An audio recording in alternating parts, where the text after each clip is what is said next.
Okay, so Dana White has announced some huge fights for the end of this year. UFC 323.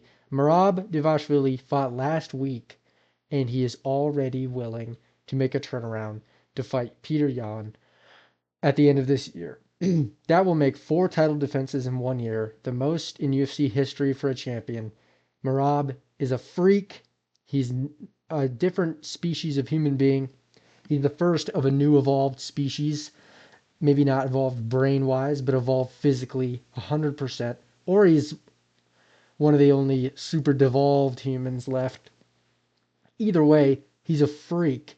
And doing this 4 title defenses in 1 year is an incredible feat.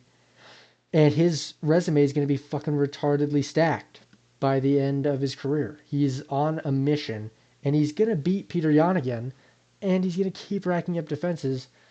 And we're looking at a potential Merab Dvalishvili GOAT in our future. But we also have Pantoja versus Van, and I also want to go over Cejudo versus Talbott, which got announced, which is stupid.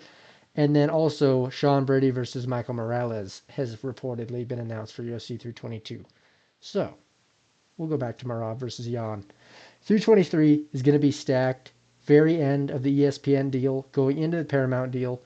It worked out perfectly for the UFC because they didn't want to waste any superstars for the ESPN deal. They wanted all the fresh stars: Ilya Topuria, Sean O'Malley, Israel Adesanya, Alex Pereira, Hamzat, all these superstars to be on the Paramount side of things next year.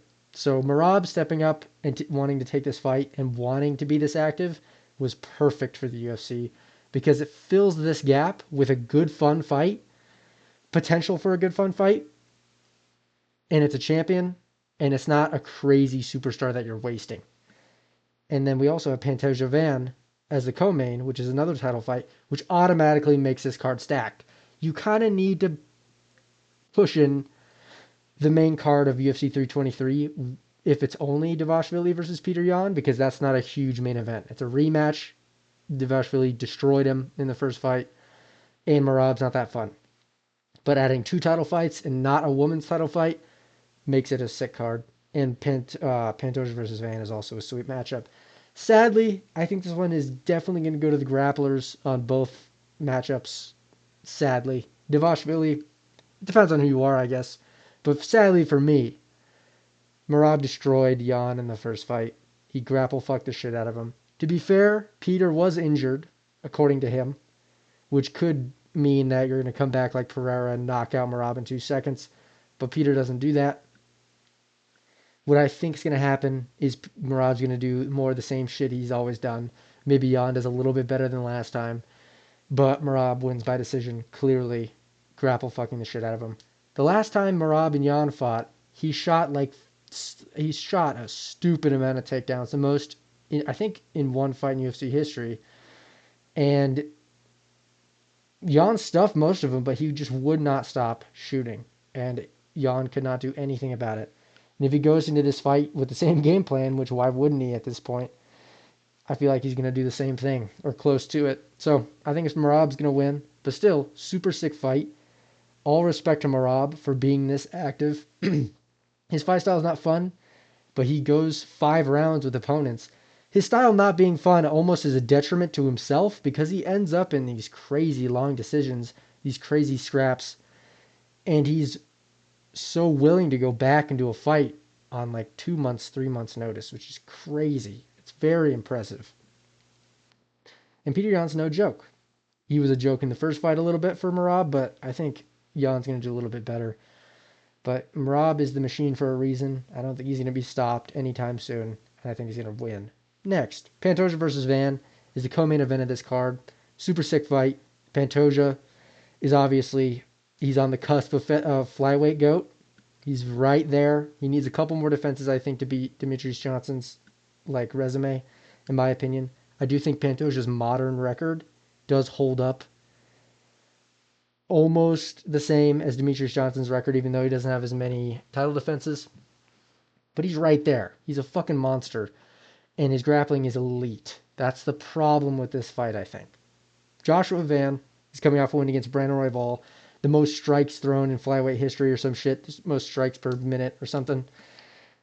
Van is a monster on the feet. He's super fun. He really like came on to this like he came into the UFC kind of out of nowhere and got this far in this like to this great heights of a title shot super fast because I think he was like number 11 or 12 when he fought Brandon Royval, who was number 1. So Van went to the UFC, has been getting banger after banger fights, got knocked out by Charles Johnson, and has been on a streak since. Beat Brandon Royval, he very close fight, a lot of output, insane fight of the year contender. His striking is elite. The problem is Pantoja doesn't need to strike. He's not going to strike. He doesn't want to strike. And Van's experience in MMA is nowhere near as as good as Pantoja's. Pantoja has a grappling background that is like as good as you can get, really. And he's put it to the test against competition that are completely elite. Brandon Moreno, Davis Figueiredo, Brandon Royval, not Kaya Sakura, really. He's getting a lot of crazy good wins on his resume. And Van does not have the grappling background to contend with Pantoja's, I don't think, whatsoever. Sadly, I think Pantoja's only way he loses at flyweight at all is to get knocked out cold, and he has a freak, monster, insane chin. So I don't think it's possible for him to get knocked out. And Van isn't like a power puncher. He's more of an output striker, and he'll catch you like a bunch of times and TKO you. He's not going to do that to Pantoja. And if he wobbles him at all, which I don't think is even possible, Pantoja's going to shoot. He's going to get it. He's going to get a submission. It's kind of just how it's going to go, which sucks.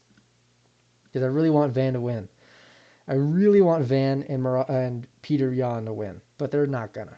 It's going to be a grappling match galore. But both these matchups being on the same card makes for a sick outcome if Merab and Pantoja both win.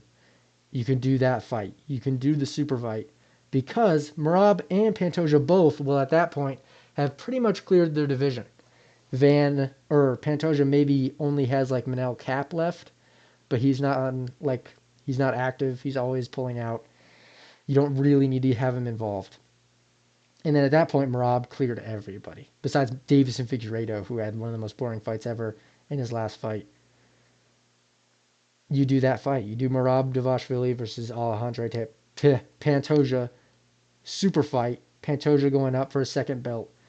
Two fucking goats of their division at that point. Merab's already pretty much the GOAT. And Pantoja coming off a win against Van will be right there. So two GOATs fighting for pound status. It's a very insanely sick fight for the Paramount card, or for any Paramount card in the first quarter of the year. It makes a ton of sense, and they really should capitalize on that. So yeah, 323 sick.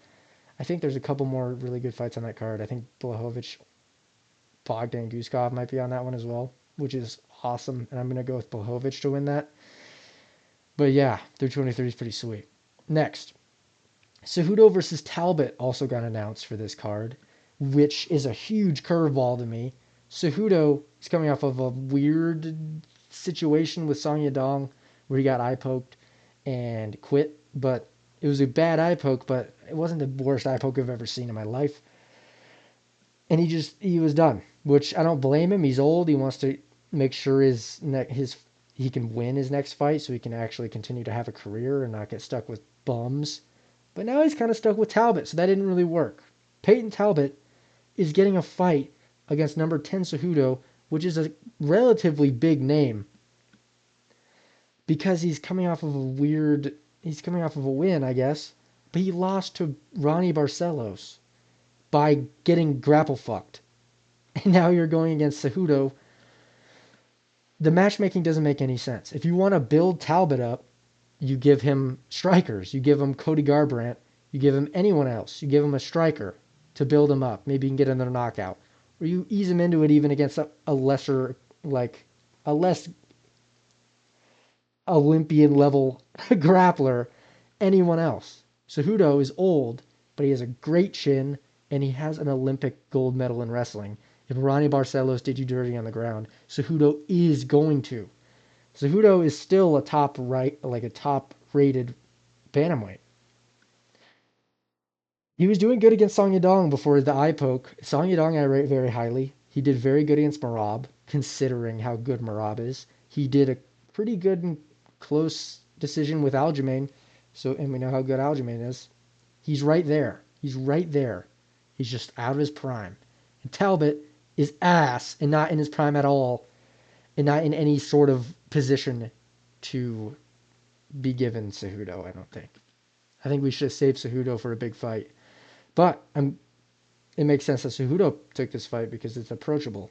I'd say he grapple fucks Talbot, and I think Cejudo knows it. And Talbot has a lot of hype behind his name for whatever reason, because he gets knockouts. It's not for whatever reason. And he's gay or some shit with Frank Ocean. But I think Cejudo knows he can get this done. I think that Talbot obviously took this fight because it's big.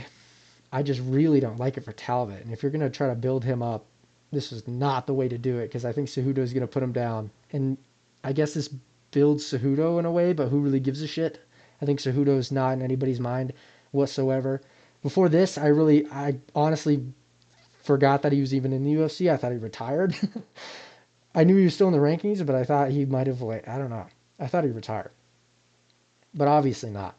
But yeah, I'm going to go with Cejudo to win. Weird matchup. Doesn't make much sense. But if Talbot can get it done, it'd be big for his name, and he'll go on to fight. I mean, if he's on the same trajectory as Sean O'Malley, which they're kind of seeming to be putting him on, he'll probably get like top 5, top 4 next. So we'll see what happens with Talbot. I doubt it. Next, we have Michael Morales versus Sean Brady. This has been announced, which means one thing. It's that Shafkat is nowhere to be found whatsoever. He's dead. Shafkat, he's not actually dead. Shafkat is nowhere to be found. We don't know where he is. He has not been active whatsoever. He's not taking fights. This was the fight to make. Brady versus Shafkat was the fight to make. And that's just not happening. So now we have Morales versus Brady. Number 8 versus number 2.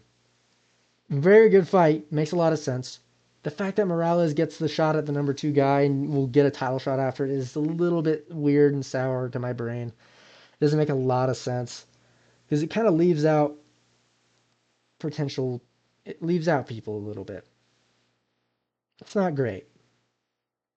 I guess it really doesn't leave out anybody but Shafkat, and Shafkat is nowhere to be found anyway. So yeah, I guess it makes a lot of sense. As for the matchup in general, I think Brady's probably going to win just by grappling. We haven't seen Morales' grappling be tested to like a super high degree, and he's felt a little weak in moments.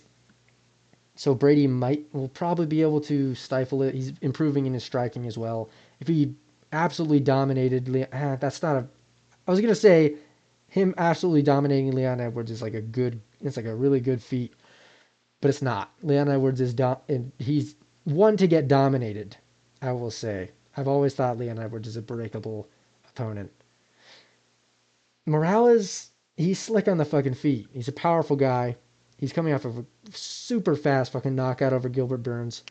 Sean Brady's been knocked out before. He got knocked out by Bilal. If Morales can keep it standing, and he has a big size advantage, he might not. He has a height advantage. I'm pretty sure. I'm pretty sure Sean Brady's a short guy. But Morales will have the height advantage. He'll have the striking advantage. Will he be able to get out of Brady's really dominant grappling control? We'll see. But as of right now, I'm leaning Brady. But I could definitely see Morales catching him and putting him out. Overall, really good fight. I'm very excited for this one. I'm kind of glad it's not Shafkat. We need to give him to a contender coming up or some shit. We need him. He doesn't deserve anything in the top of the rankings, I would say. His best win is Ian Gary. And as of right now, Ian Gary's... If he beats Bilal, he'll be there as a contender. But as of right now, Ian Gary doesn't even have any like good wins either. So, to me, Shafkat doesn't deserve shit. So I'm glad it's Morales, who also probably doesn't really deserve it, but that's just how it worked out. So yeah, those are my thoughts. Let me know what you think. I will see you soon.